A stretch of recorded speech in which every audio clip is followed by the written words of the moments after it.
Good afternoon and welcome to the Park Fire Briefing. First, I would like to start with the fire numbers as they stand. We have 401,199 acres with 24% contained and 6,501 personnel. And now let's get an operational update from the Butte Zone. Good afternoon. This is Mark Brunton. I'm the Operations Section Chief for the Park incident. I'll go around the fire and explain some of the challenges we've been facing and some of our successes in combating the fire within the past 24 hours. As we move up the west side of the fire on the left flank, we're seeing very good progress. We have a lot of direct line, black line around the fire, mopping up in depth.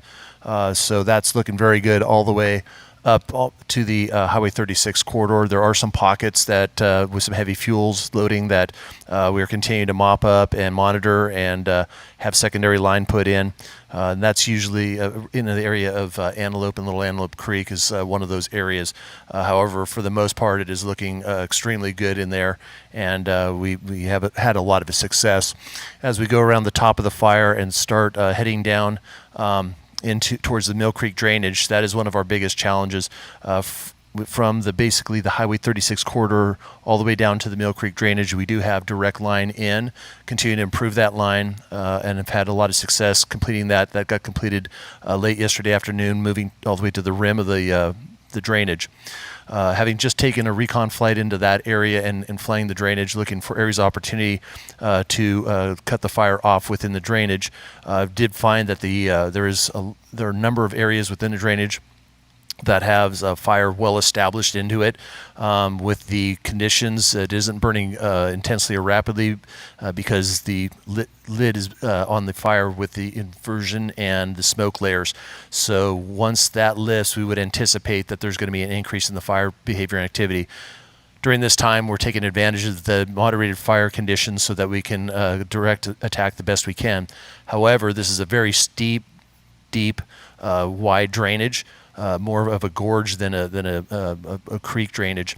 We heavy fuel loading in there, and it's one of those things that's going to take quite a bit of planning to find a good area of opportunity that is not only safe for our firefighters, but is advantageous to put our control lines in and to keep the fire from progressing eastward through that drainage.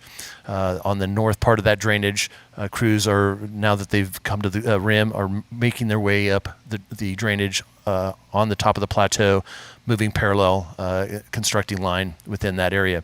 They're also bringing lines down from Turner Mountain, direct and connecting to the rim, as well as working the Tamarack Road to improve the lines and the contingencies on that side of the drainage. Moving across the drainage into what we call our branch 18, the south side of the drainage, they too have constructed the line direct on the fire line moving up back towards the rim of the drainage. We've already been putting contingency lines along the rim, working east, so that if the fire were to come out of the drainage, that it would give us a level of success in being able to keep that maintained, or at least to herd the fire away from it going directly south and into any sort of population centers eventually. So a lot of work to be done still in there. A lot of planning is currently in the works to be able to tackle this, but this is a very difficult part of the firefight. It is pretty much the most focused part of our firefight, and it is one of our priorities. Our priorities today are in that area, both in branch 15 to the north of that drainage, branch 18 to the south of the drainage, and at the very top, our branch 12 on that Highway 36 corridor to finish up that last little bit in those creek drainages and any of the hot spots on the north end of the fire. As we work down the right side of the fire along the Highway 32 corridor and moving into the communities of Forest Ranch and Cohasset, they've been repopulated. We have a lot of resources in there. Calls of service have increased, and we're taking care of any of those smokes, stump holes, burning stump holes, and any other hazards from the fire, and completely mopping that up. So a lot of hard work and diligent work being done there. Also being able to reintegrate the citizens back into their community and assist them in any way possible to service them the best we can. Moving further down towards the heel of the fire, that is looking extremely good. Very good mop up in there. And at this point, we are going to be, and we have started suppression repair activities. And suppression repair is basically getting the fire lines back into a fairly normal state, in which that when this winter comes, one of the issues is that we don't have any sort of debris flow, or reduces any sort of debris flow from when the fire from fire defect damage and any rains that will affect that area. We've established contingency lines both in the Tama and Butte zone, as well as the Shasta zone. In the Shasta zone, fire has not reached there, but we have placed contingencies if the fire were to move in that direction early on. They have completed most all of their work. However, they're continuing that, and to completely seal off that county and that portion of the fire from any extension. They're working from the A line back to Highway 89, and that would basically seal off the corner of Lassen Volcanic National Park. So that is a concern of ours. We don't want it getting in there. So we're putting a nice contingency line around so to keep it out of the park if the fire were to progress. In the Tehama zone, again, contingency there, a lot of hard work, heavy fuels, and just a huge project. But the guys and gals have been making a lot of progress there, and they are working from the A line to Highway 36 to connect that and help seal off that portion of the fire if it were to advance. And on the Butte side, that work has been done all along the right side of the fire. And then now, as I've been saying, they've been working parallel to the Mill Creek drainage to keep that in check if it were to come out of the drainage. So we have our primary lines in, our contingency lines in, and even some tertiary lines in some locations, just so that we have an extra bit of area to back up to if the need be. We've been able to fly aircraft on some portion of the fire. However, with the smoke conditions the past few days, we have not been able to fly throughout, and in some of the areas it is completely socked in, so we can't fly. However, we do have over 40 rotor wing helicopters that are assigned to the incident. We have a large contingent of the National Guard that are assisting us with that mission. And when we can fly the helicopters, we are flying them. They can drop both water and retardant. We have mobile retardant bases established that the helicopters can dip from and utilize that as another tool. Our fixed-wing aircraft, we are able to fly on portions of the fire. However, that is very limited, again, to our smoke conditions. So when we can fly them, we will fly them. We have some night-flying helicopters. In the past number of days, we have flown them. However, the past couple of nights have not been conducive conditions to fly the night-flying helicopters for suppression. We are also using our UAS, unmanned aerial devices, that are assisting us with reconnaissance predominantly, and for firing operations when the need arises. So we are using all assets available to us, both ground and air. We have also been helped by other states in supplying fire engines. We've received engines from Texas, Utah, North Dakota, Nevada, Arizona, and we have them employed assisting us on the fire line. Today we are receiving a force pack from the National Guard that will be supplying hand crews. So that will give us an additional over 100 personnel to assist. We are going to be in-briefing them this afternoon, and they will be on the line starting tomorrow, assisting with any sort of hand crew needs on the fire. A second force pack will be coming in early in the week, and we'll be deploying them into the Tehama zone to assist with those needs.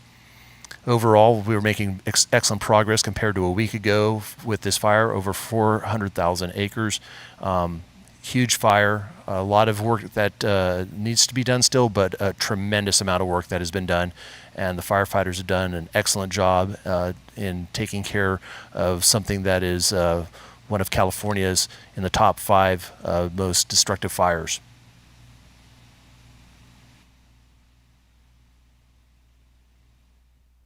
Now we will hear updates from the Tehama County Sheriff and our incident commander.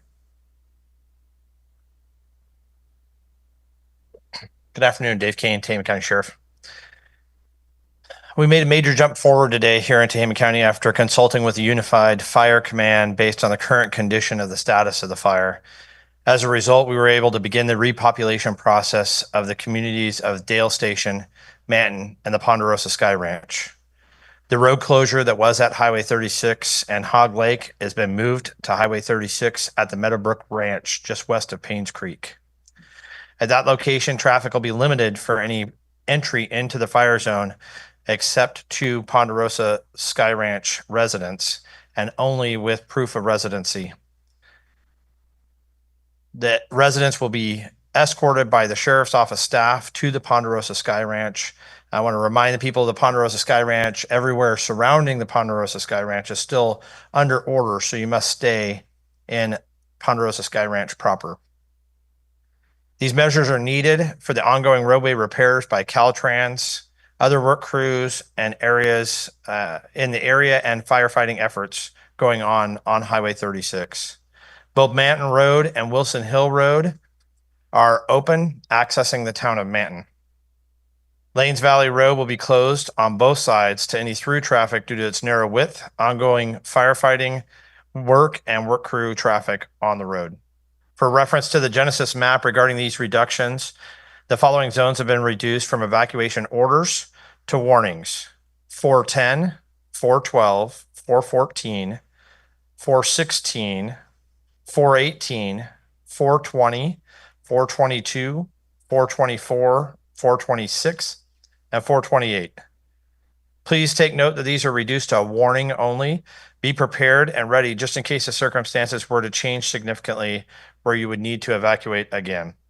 As I previously indicated, we are allowing people into these areas that we believe they are safe for them to be in. However, fire and weather patterns are still very unpredictable. I'm asking you to stay vigilant. We've also We've also added additional staff during the transition process for populating these areas. And we have our administrative staff and deputy sheriffs working throughout these regions. If you see them and you need a hand or you need to report anything, please make contact with them direct. As I discuss the positives in today's release, it's not lost on me the areas I have not been able to release. Efforts are being made daily to open the area of Paynes Creek to our citizens. I sympathize with the citizens as it is an excruciating wait to get back to check on the status of their homes, whether intact or destroyed. I commit to you that we're doing everything we can to get you into those areas as soon as they are safe for entry. We will also be working with our county partners, Office of Emergency Services, and other contractors to assist you in your transition with your recovery efforts.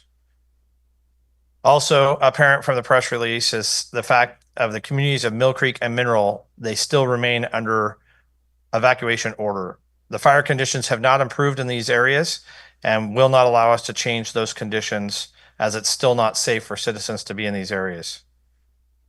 As since the beginning of the fire, I have committed that our staff will be in these areas both day and night, continuing to patrol to safeguard your property. I can also assure you that I'm maintaining daily updates and working with the Unified Command staff here at Cal Fire to determine when it's appropriate for our citizens to be able to return to those communities. I'm happy to report an update regarding yesterday's case with Mr. Ruelas. After my statements yesterday during the press briefing, lo and behold, Mr. Ruelas made contact with our office and met with deputies in the city of Red Bluff. After obtaining a statement from Mr. Ruelas, he was arrested for grand theft. Mr. Ruelas was booked into the Tama County Jail and placed in one of our habitual offender beds. I'd like to compliment the extremely diligent efforts of my patrol staff, as well as the Cal Fire law enforcement staff from the Tehama Glen unit in securing this felon in custody. We will continue to support all of our fire staff and partners as they continue to support us. In closing tonight, I'd like to address what an amazing community that we have. Not everything from this fire has been positive. Not all of the information I provide today is positive, but things could have been far worse. I understand it's not over, but amazing strides have been made just in the past few days to allow us to populate the areas that we have. I would ask you to do what we all do best in this community. That's come together and support those who have lost things precious to them, whether it be animals, outbuildings, or family homes. Let's do for our own what the firemen have been doing for us during this incident. Let's take care of our friends and neighbors during their time of need. Thank you.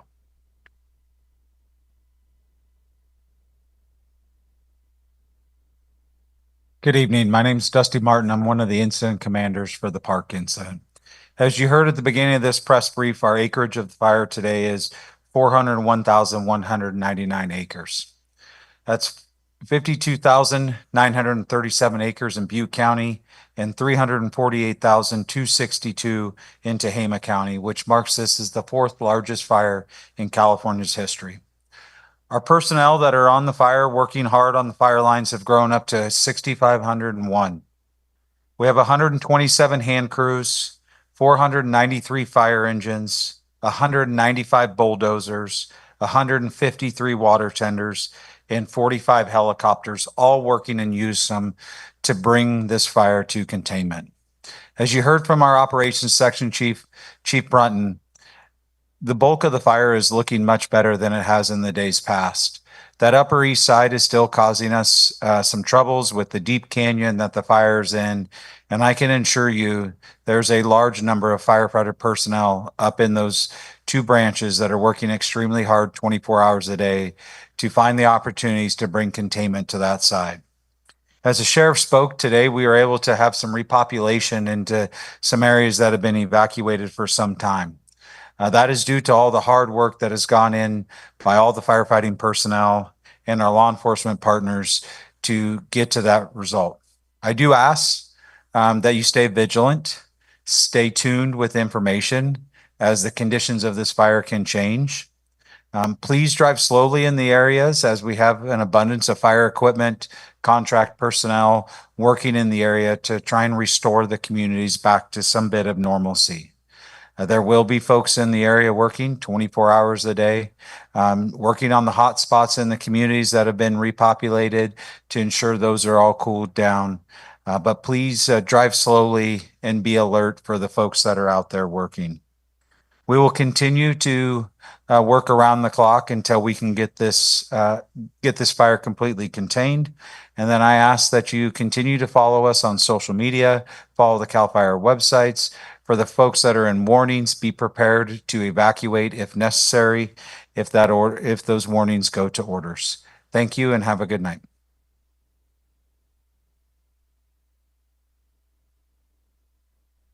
For more information on the park fire, please go to fire.ca.gov. Again, that is fire.ca.gov. Thank you and stay safe.